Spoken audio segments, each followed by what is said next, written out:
खबर शामिल करते हैं Karachi district waste metro rail से।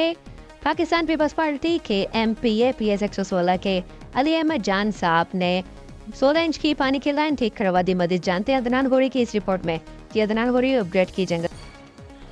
जी बिल्कुल, पाकिस्तान पीपल्स पार्टी PS 116 के MPA अली अहमद जान साहब, वेस्ट के जनरल सेक्रेटरी अली अहमद जान साहब ने डिस्ट्रिक्ट वेस्ट मेट्रो रेल में 16 इंच की पानी की लाइन ऑन करवा दी, जिसमें मेयर कराची मुर्तज़ा वाब साहब ने भी शिरकत की, जिसमें MPA अली अहमद जान साहब ख़ुद मौजूद थे।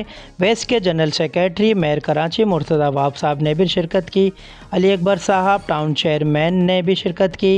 नवाज़ बुरई ने शिरकत की और राना इलियास और पाकिस्तान पीपल्स पार्टी के कई सीनियर पर्सन लोगों ने शिरकत की।